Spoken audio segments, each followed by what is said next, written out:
Olá, irmãos. Vamos começar o nosso culto de quarta. Vamos começar louvando e orando ao Senhor. Oremos então.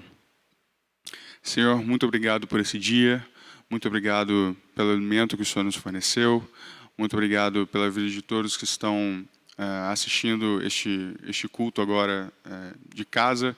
Que o Senhor possa trazer saúde, que o Senhor possa trazer contentamento, alegria, paciência, domínio próprio, que o Senhor possa fazer com que todos esses frutos possam estar cada vez mais presentes no nosso caráter, no nosso dia a dia, só para te adorar, Senhor. Não é para simplesmente nos fazer melhor pessoa ou cidadãos mais dignos, mas simplesmente para estar parecendo com o Senhor, para estar refletindo a Tua glória aqui na terra. Que o Senhor possa fazer de nós realmente cristãos, Senhor. Muito obrigado por tudo, em nome de Jesus, que eu oro e agradeço. Amém. Vamos começar cantando Eterno Deus.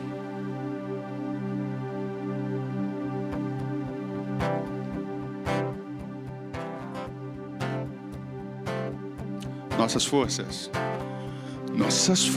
irão se renovar se esperarmos no Senhor, esperarmos no Senhor. Nossas forças irão se renovar se esperarmos no Senhor, esperarmos no Senhor. Ó Deus, Tu és a força que traz a esperança. Só Tu és o eterno Deus, Tu és o eterno Deus, que nunca irá deixar Teus filhos.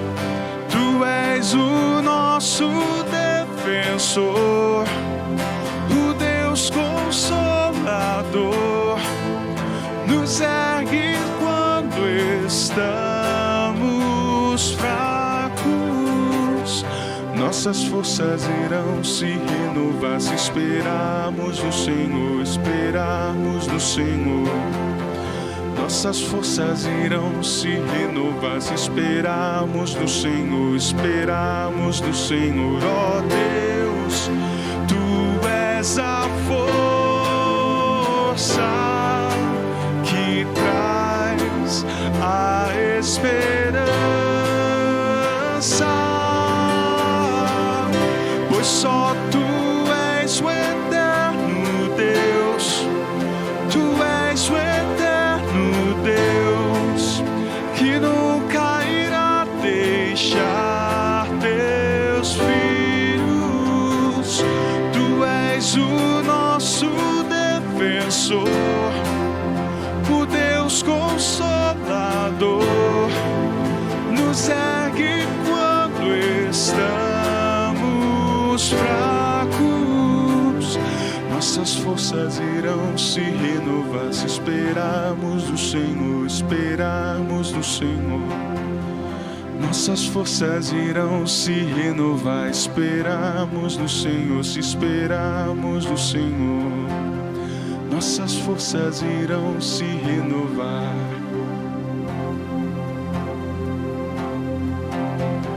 Nossas forças irão se renovar se esperarmos no Senhor, esperarmos no Senhor. Amém. Vamos continuar adorando o Senhor, reconhecendo que somente o sacrifício dele na cruz pôde nos tirar de todo pecado que estava em nosso coração, em nossa mente, no nosso corpo. E graças a esse sacrifício, Ele pôde nos lavar desse pecado. Vamos cantar então. De cruz se erigiu, belo dia fugiu, revelando vergonha e pavor. Mas eu amo a Jesus que morreu nessa cruz, dando a vida por mim, pecador. Sim, eu amo a mensagem da cruz, suas bênçãos eu vou proclamar. Levarei eu também minha cruz, até por uma coroa trocar.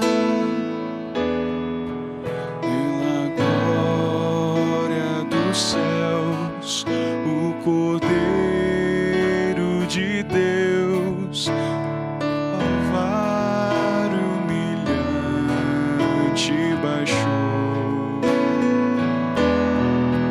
E essa cruz tem pra mim atrativo sem fim, porque nela Ele me resgatou.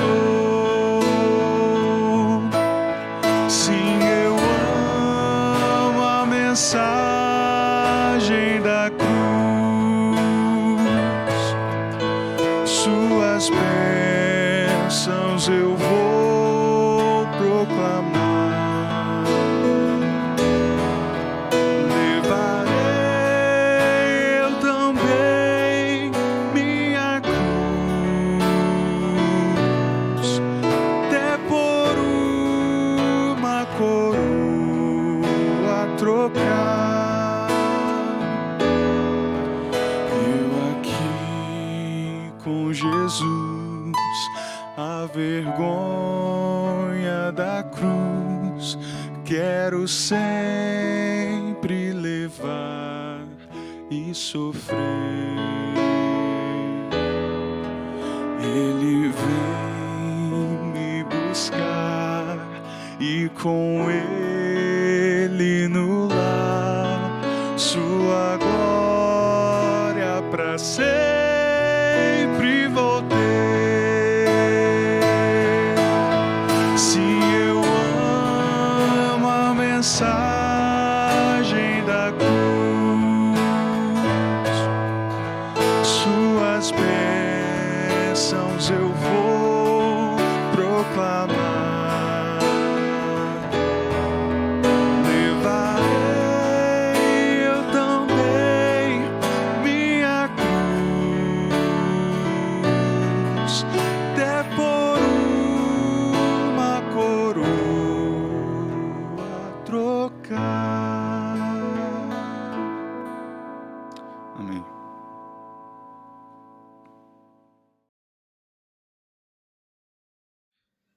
Graça e paz, amada igreja. Estamos aqui mais uma quarta-feira, graças a Deus. Espero que todos estejam bem. Vamos dar continuidade ao nosso estudo do livro Crescimento Espiritual, do autor Jerry Bridges, onde nos 2 primeiros capítulos o autor nos trouxe as necessidades de crescimento espiritual. E hoje vamos dar início a uma segunda sessão, chamada de Meios de Crescimento Espiritual. E nesse capítulo 3 vamos ver Disciplinados pela Graça. Disciplina muitas vezes nos faz pensar em restrição e legalismo, de normas e regras, de um Deus que muitas vezes não fica satisfeito quando qualquer um vem a se divertir. Por outro lado, a graça, muitas vezes também interpretada como liberdade de regras, pouco regulamento, de um Deus que nos ama incondicionalmente, independente do que façamos. E teremos a passagem de Tito 2:11 como nossa referência para o nosso estudo, onde está escrito: porque a graça de Deus se manifestou, trazendo salvação a todos os homens e ensinando-nos para que, renunciando à impiedade e às paixões mundanas, vivamos nesse mundo de maneira sóbria, justa e piedosa.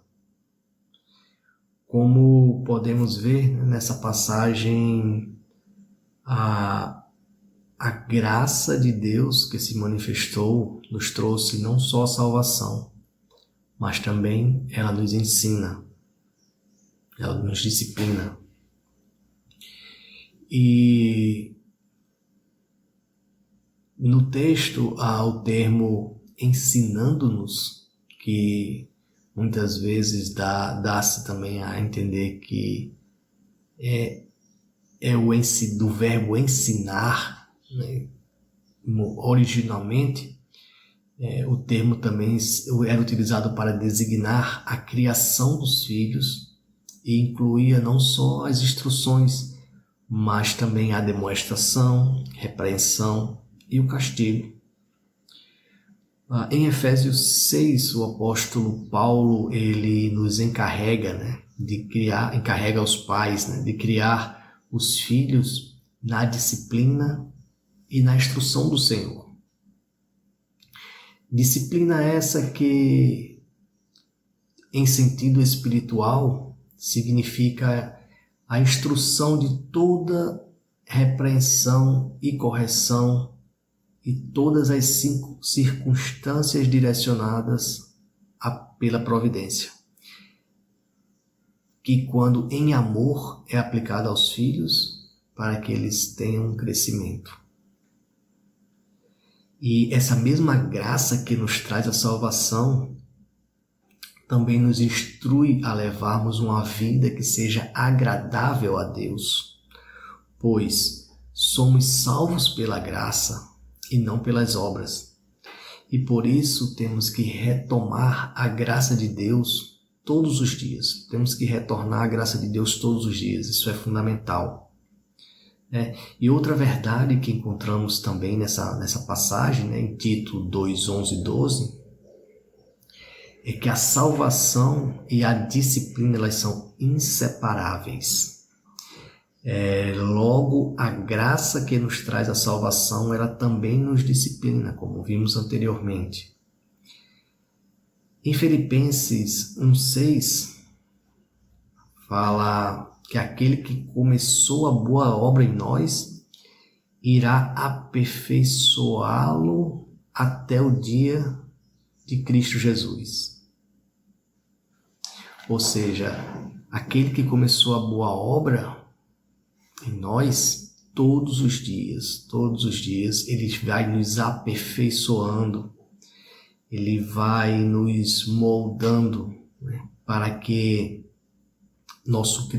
espiritualmente, nosso crescimento seja diário. Então, por isso, temos que retornar à graça de Deus todos os dias. Deus é quem instaura e supervisiona o nosso crescimento espiritual. E para isso, a graça de Deus também nos ensina a dizer não. Não às paixões mundanas, não ao desejo imoderado e à inquietação pelas coisas do mundo, as coisas da vida, como bens, prestígios, prazer.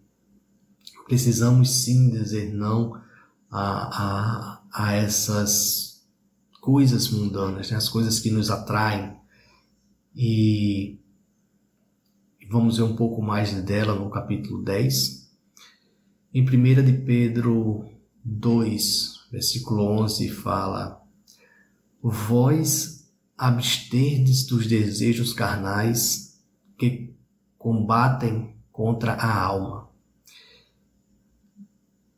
Temos que nos abster desses desejos porque somos pecadores, nosso desejo pelas coisas do mundo, pela por pecar, coisas que não são agradáveis a Deus, são diariamente postos à prova, né, pelas situações do dia a dia que temos, e é muito importante que saibamos, né, que essas são coisas que não são agradáveis a Deus, e que pela sua graça também temos que dizer não. Temos que dizer não a essas coisas que muitas vezes nos parecem ser atrativas, mas que a graça de Deus vai me perdoar, a graça dele vai me fazer com que eu possa pecar, e ele vai me perdoar. Então, isso é um pensamento que muitos de nós temos, inclusive eu também me incluo nessa, mas a graça de Deus, ela nos ensina, ela vai nos moldando para que quando tenhamos essas situações, podemos nos sentir incomodados e dizer não. Temos que dizer não. E a graça também, porque a graça também nos ensina a dizer sim, né? Então, as proibições muitas vezes são importantes para a nossa disciplina, né? Então, quando associamos a palavra disciplina, muitas vezes não posso isso, não posso aquilo, não devo fazer isso, e faz parte, né, da nossa disciplina essas proibições. Mas a graça também ela nos ensina a dizer sim. Em Efésios 4, 21, 24, diz assim: fostes instruídos a vos despir do velho homem e a vos revestir do novo homem, criado segundo Deus em verdadeira justiça e santidade.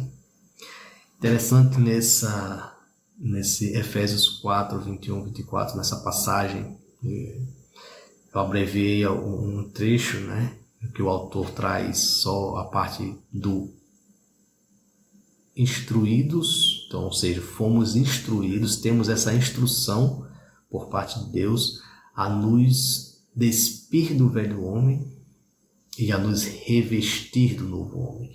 No mesmo momento que nós nos despimos do velho homem, temos que colocar a roupa do novo homem, temos que nos revestir desse novo homem, né?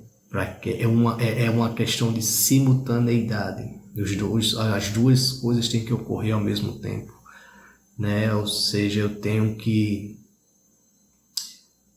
um sem o outro não é eficaz. Então precisamos no momento das nossas ações de deixar o velho homem, temos que ter ações,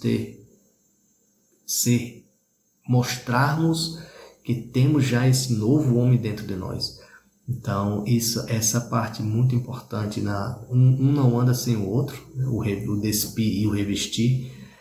Justamente o revestir é você dizer sim para as coisas de Deus, é você dizer sim para as coisas que você é instruído a fazer, e precisa ocorrerem simultaneamente para que possamos, né, mostrar à sociedade realmente que somos uma nova criatura em Deus, e que a graça de Deus habita em nós, e que a cada dia que essa graça vem mostrando em nós o que devemos fazer e como devemos nos comportar perante a sociedade, perante o que é de agrado a Deus. Em Tito também ele também destaca, né, vivamos de maneira sóbria, justa e piedosa. Muitos autores comparam essas três palavras, né, como sóbria ser do autocontrole nosso como crentes em Deus. O justo é suas ações, que você deve ser justo, ter ações íntegras e corretas e para com os outros, né? E a piedade considera a glória e a vontade de Deus em cada aspecto de nossa vida. Então, são 3 palavras que ele conclui o versículo 12, sobriedade, justiça e piedade, aonde também nos mostra, né, como crentes, como devemos agir. E a vida cristã na prática é o último item do nosso livro, onde o apóstolo Paulo resumiu, né, esses 3 direcionamentos da vida cristã em 3 palavras, que é a sobriedade, justiça e piedade. Então, nosso testemunho como crentes e cristãos diante dos incrédulos é muito importante. Então, também Tito 2,5 ele diz: para que não se fale mal da palavra de Deus. Então, se nosso comportamento perante a sociedade dar margens para se falar mal da palavra de Deus, é porque nossas ações não estão sendo corretas. Então, lembre-se sempre da sobriedade, você estar sóbrio naquelas coisas que você está agindo, que você está fazendo, né? Que quando você estiver tratando com outras pessoas, temos que ser justos. A justiça, nós somos espelhos, né? Como já foi falado aqui em alguns outros estudos, né? Temos que ser justos e temos que ser piedosos também com as outras pessoas, porque no final do dia somos aqueles que temos que refletir, né, a Cristo Jesus. Devemos buscar sermos exemplares, né, dando o nosso melhor exemplo e mostrando o verdadeiro Evangelho de Deus. Então, a graça de Deus, ela é comum falarmos, né, a graça de Deus renova-se cada manhã. Então, essa graça de Deus é aquela que vem trabalhando no nosso interior, que vem enchendo o nosso coração. Ela nos ensina a dizer não. O Espírito de Deus dentro de nós vai dizer não às coisas que não são agradáveis a Ele. Ela vai incomodar, né? E ao mesmo tempo ela vai dizer sim.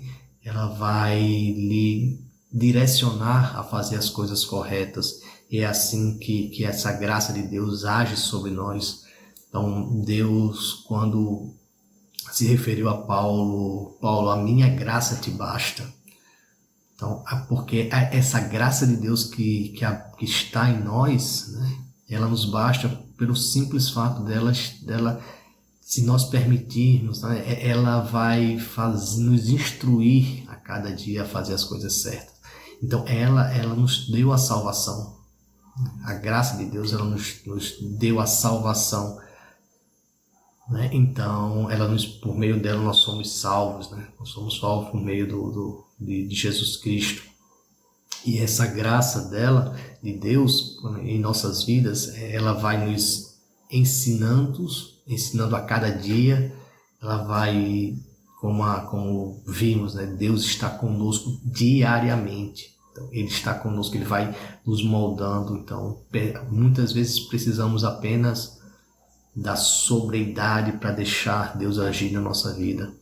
Entendermos que muitas coisas que acontecem, muitas vezes estamos sendo disciplinados, estamos sendo criados pelo nosso Pai, como você cria o seu filho, como você muitas vezes aplica alguma disciplina ao seu filho, porque somos pai, né? E por isso queremos que através daquela disciplina ele cresça, né? Através daquela disciplina ele aprenda, ele entenda o propósito daquela disciplina, né? Então muitas vezes isso é graça, muitas vezes somos disciplinados pela graça, e essa graça que é tamanha, que Deus nos entrega diariamente. Então, que essa graça de Deus habite nos nossos corações, que Deus esteja conosco, né, a cada dia, para que possamos ser sim disciplinados por ela, e que possamos a cada dia aprendermos um pouco mais de Deus e também para podermos mostrar que as pessoas olhem para a gente e vejam, olha, aquela pessoa, uma pessoa agraciada por Deus, né? Muitas vezes usamos palavras como que não devemos com pessoas, assim, isso é, por exemplo, de pessoas, esse é um desgraçado, isso são coisas que não devemos falar, né? Porque a ausência da graça de Deus em alguém é algo que realmente não devemos desejar para ninguém, né? Porque a graça dele é tão maravilhosa que por isso que em tudo damos graças a ele, porque é dele, por ele, todas as coisas, né? Então, que a graça de Deus habite em nossos corações, que possamos reconhecer que tudo é graças a ele e que ele trabalhe nas nossas vidas para que possamos ser exemplos, sermos pessoas sóbrias, justas e piedosas com nossos irmãos. Amém. Deus esteja com todos vocês e que a graça dele habite abundantemente no coração de cada um de vocês. Amém.